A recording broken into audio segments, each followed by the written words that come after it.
আগের বছর তোমরা আমার এই ব্রাইডটার বিয়ের 5টা লুকে অনেক অনেক ভালোবাসা দিয়েছো, তাই আজকে তোমাদের জন্য এর আরেকটা লুক নিয়ে চলে এলাম।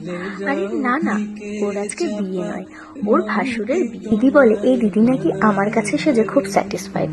তো আজকে মেকআপ করতে করতে এই দিদিদের সাথে আলাপের গল্পটা শেয়ার করি তোমাদের সাথে, চলো। তখন ছিল 2021 মার্চ মাস, এই দিদির বড়দির বিয়ে। তো যথারীতি সেই সময় আমাকে একজন মেকআপ আর্টিস্ট ফেসবুক থেকে বুকিং করে যে তুমি কি কোনো হেল্পিং হ্যান্ডের কাজ করবে। তখন যেহেতু আমি সবে শুরু করেছি কাজ, মানে 2020 থেকে আমি কাজ শুরু করেছি, তো তখন আমি বললাম হ্যাঁ যাব। তো সেই সূত্রে আমিও চলে যাই হেয়ার স্টাইল আর শাড়ি ট্রাপিং এর কাজে। তারপর ওখানে গিয়ে এই দিদিদের সাথে আমার আলাপ হয় এবং ভীষণ ভালো একটা সম্পর্ক তৈরি হয়। 2022-এ এই দিদির রেজিস্ট্রি হয়। তখন দিদি আমাকে আলাদাভাবে বুক করে এবং দিদির বিয়ের 5টা লুক দিদি আমার থেকে করেছিল।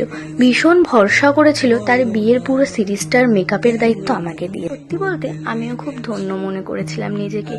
আসলে সাকসেস তো তখনই পাওয়া যায় যখন তুমি একজন হেল্পিং হ্যান্ড থেকে কারোর পার্মানেন্ট মেকআপ আর্টিস্ট হয়ে যাও। আর সেই দিদিরা যখন সাজে এবং প্রত্যেকবার তোমাকেই যখন বুক করে। অ্যাজ ইউজুয়াল দিদির আজকের লুকটাও খুব পছন্দ হয়েছিল। আর তোমরা দিদির নিজের মুখ থেকেই শুনে নাও দিদির কেমন লেগেছে।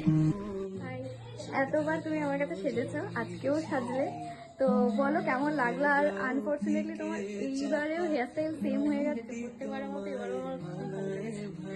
আর তুমি হেয়ারটা নিয়ে স্যাটিসফাইড তো? কারণ যেটা নিয়ে আমার প্রবলেম হয়েছিল।